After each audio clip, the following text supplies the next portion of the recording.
ये कहानी है निर्मला देवी के घर की। निर्मला देवी के दो बेटे थे। उनके बड़े बेटे का नाम धीरज था और उनके छोटे बेटे का नाम अनिल था। धीरज की पत्नी का नाम शालिनी था। धीरज एक दुकान में काम करता था। घर की सारी जिम्मेदारी धीरज के ही कंधों पर थी, क्योंकि उसका छोटा भाई अनिल अभी कॉलेज में पढ़ाई करता था। अरे बेटा, टिफ़िन रख लिया? हाँ माँ, मैंने टिफ़िन रख लिया है। फिर धीरज अपने काम पर चला जाता है। धीरज के जाने के बाद निर्मला देवी अपनी बहू शालिनी से कहती हैं, अरे बहू, मेरे लिए भी नाश्ता ले आओ। जी माँ जी, मैं अभी नाश्ता लेकर आती हूँ। फिर शाम हो जाती है और धीरज काम से वापस आ जाता है। धीरज को देखकर शालिनी धीरज से बोलती है, अरे, आ गए आप? अब हाथ मुंह धो लीजिए, मैं अभी आपके लिए चाय लेकर आती हूँ। फिर शालिनी धीरज के लिए चाय लेकर आती है। आपको आने में आज देर कैसे हो गई? रोज तो आप जल्दी आ जाते हैं। अरे वो आज कुछ लोग काम पर नहीं आए थे, इसलिए उनके हिस्से का भी काम मुझे ही करना पड़ा, इसलिए आने में थोड़ा देर हो गई। इस तरह कुछ दिन बीत जाते हैं। एक दिन धीरज काम करने के लिए दुकान पर जाता है। धीरज को देखकर उसका मालिक धीरज से बोलता है, अरे धीरज, मुझे तुमसे कुछ ज़रूरी बात करनी है। जरूरी बात? हाँ मालिक, बताइए। अरे धीरज, तुम तो जानते ही हो कि इस समय धंधा कितना मंदा चल रहा है। इसीलिए मुझे कुछ लोगों को काम से निकालना पड़ेगा और उसमें तुम भी हो। अब मैं इतने लोगों को एक साथ काम पर नहीं रख सकता। लेकिन मालिक, अगर आप मुझे निकाल देंगे तो मेरा क्या होगा? मैं तो आपकी दुकान के ही सहारे हूँ। पर धीरज, मैं अभी क्या करूं? मैं मजबूर हूं। पर तुम चिंता मत करो, जब दुकान फिर से चलने लगेगी तो मैं तुम्हें फिर से काम पर बुला लूँगा। पर मुझे अभी के लिए तुम्हें दुकान से निकालना होगा। फिर अपने मालिक की बात सुनकर धीरज बहुत दुखी हो जाता है। दुखी होकर दुकान से बाहर आ जाता है और अपने घर लौटने लगता है। अरे, मेरी तो नौकरी भी चली गई है, और घर कैसे चलेगा? घर के खर्च की जिम्मेदारी मेरे ही कंधों पर तो है। अगर मैं ही नहीं कमाऊंगा तो घर का खर्च कैसे चलेगा? अब किस मुंह से बताऊं घर वालों को कि नौकरी चली गई है? फिर ये सोचते सोचते धीरज अपने घर वापस आ जाता है। धीरज को जल्दी आता देख उसकी पत्नी शालिनी धीरज से कहती है। अरे, आप इतना जल्दी आज कैसे आ गए? आज दुकान बंद है क्या? फिर धीरज को उदास देखकर उसकी माँ निर्मला उससे कहती है, अरे बेटा, तो इतना उदास क्यों लग रहा है? तू तो हमेशा खुश रहता है। आज क्या बात है? बता, क्या बात है? अरे वो माँ, मेरी नौकरी चली गई है।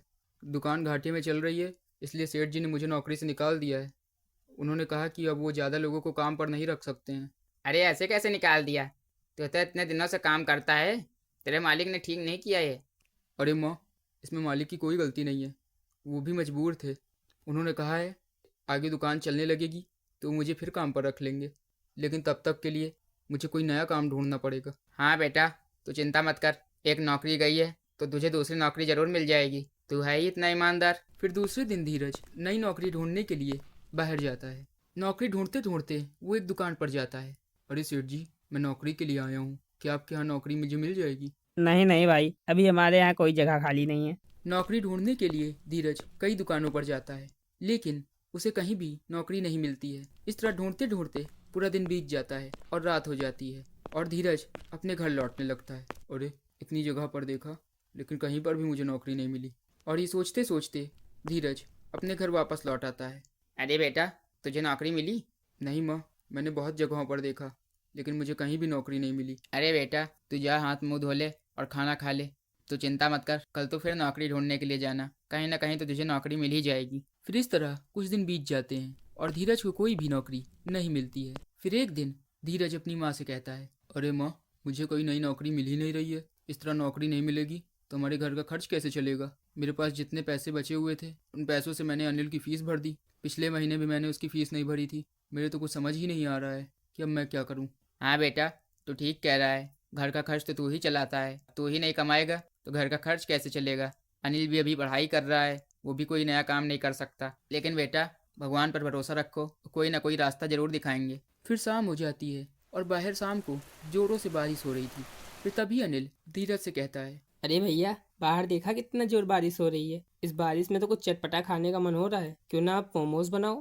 पहले भी तो आप मोमोज बनाते थे, कितने स्वादिष्ट होते थे वो मोमोज। मुझे तो उन्हीं मोमोज को खाने का मन हो गया। बनाइए ना आप। चल चल, तू भी क्या बात कर रहा है? तुझे इतने मोमोज खाना ही है तो बाहर से खा ले जाकर। वो तो मैं पहले बना दिया करता था, अब मैं मोमोज थोड़ी बनाऊंगा। फिर तभी वहाँ पर शालिनी आ जाती है। अरे भाभी, आप भैया से कहिए ना कि मोमोज बनाए, वो बहुत ही टेस्टी मोमोज बनाते हैं। क्या आप मोमोज भी बना लेते हैं? आपने तो मुझे बताया ही नहीं। हाँ, वो मैं पहले एक रेस्टोरेंट में काम करता था ना, इसलिए मुझे थोड़ा बहुत मोमोज बनाना आता है। हाँ बेटा, अब बना ही दे मोमोज। अनिल इतना कह रहा है तो, और बहू को भी पता चल जाए तो कितने अच्छे मोमोज बना लेता है। वैसे भी तूने बहुत दिन से मोमोज नहीं बनाए, पहले तो तू बनाया करता था। ठीक है माँ, आप कहती हैं तो मैं बना लेता हूँ। चलिए मैं भी आपकी मदद कर देती हूँ। फिर धीरज मोमोज बनाने के लिए किचन में जाता है और शालिनी भी उसकी मदद करती है। फिर थोड़ी देर में धीरज मोमोज बनाकर बाहर लेकर आता है। मोमोज से बहुत अच्छी खुशबू आ रही थी। फिर सबने मोमोज खाना शुरू किया। अरे भैया, इतने स्वादिष्ट मोमोज, मजा आ गया। मुझे तो पुराने दिन याद आ गए जब आप इसी तरह इतने स्वादिष्ट मोमोज बनाते थे। जी अनिल ठीक कह रहा है, मोमोज बहुत टेस्टी हैं।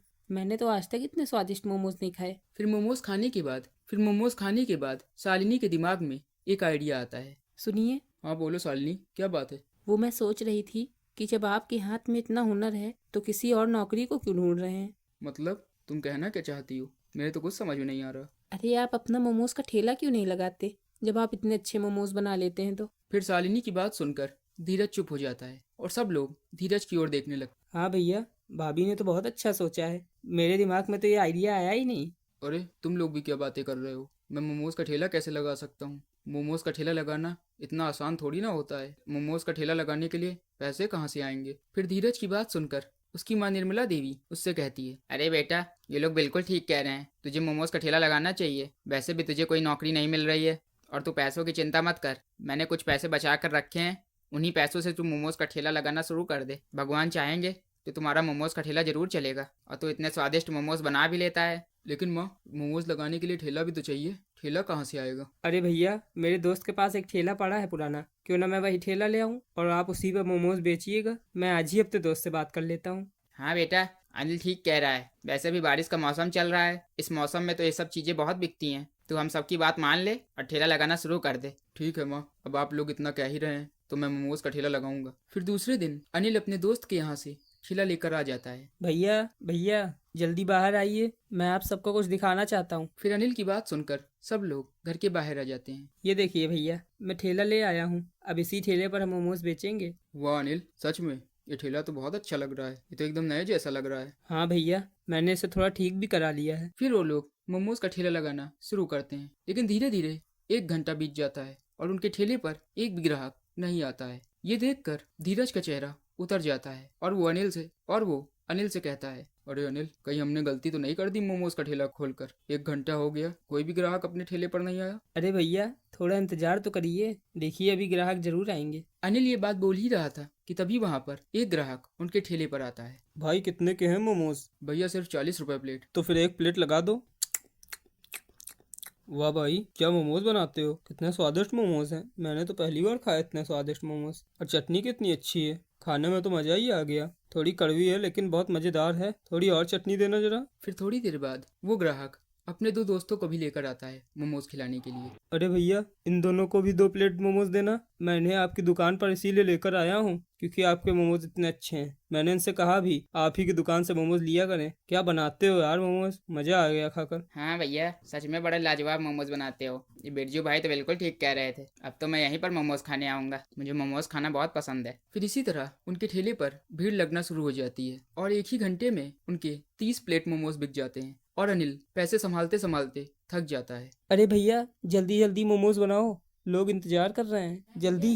अरे बना रहा हूँ अनिल, हाथ है मशीन नहीं। अरे भैया, मुझे भी एक प्लेट मोमोज देना, बहुत ही अच्छी खुशबू आ रही है। फिर शाम तक उनके सारे मोमोज खत्म हो गए और पहले ही दिन उनकी बहुत अच्छी कमाई होती है और वो लोग खुशी खुशी अपने घर लौटते हैं। कैसा रहा आपका पहला दिन? अरे भाभी पूछो मत, सारे मोमोज बिक गए, एक भी मोमोज नहीं बचा। 1-2 ग्राहक को तो लौटाना भी पड़ा, अगर हम और मोमोज बनाते तो वो भी बिक जाते। सच? अनिल तो सच कह रहा है। हाँ माँ, अनिल बिल्कुल ठीक कह रहा है। ये लो, ये आज की कमाई है। अरे वाह बेटा, तुम लोगों ने तो कमाल कर दिया। भगवान करे कि आगे भी तुम्हारा ठेला इस तरह ही चलता रहे और आगे चलकर तुम लोग ये ठेला आगे चलकर एक बड़ी दुकान बन जाए। अरे दुकान नहीं माँ जी, एक दिन हमारा बड़ा रेस्टोरेंट होगा। फिर शालिनी की बात सुनकर सब लोग खुश हो जाते हैं और इस तरह धीरज और अनिल मिलकर मोमोज बेचना जारी रखते हैं। इस तरह की और वीडियो देखने के लिए हमारे चैनल को सब्सक्राइब करें और वीडियो को लाइक करना ना भूलें।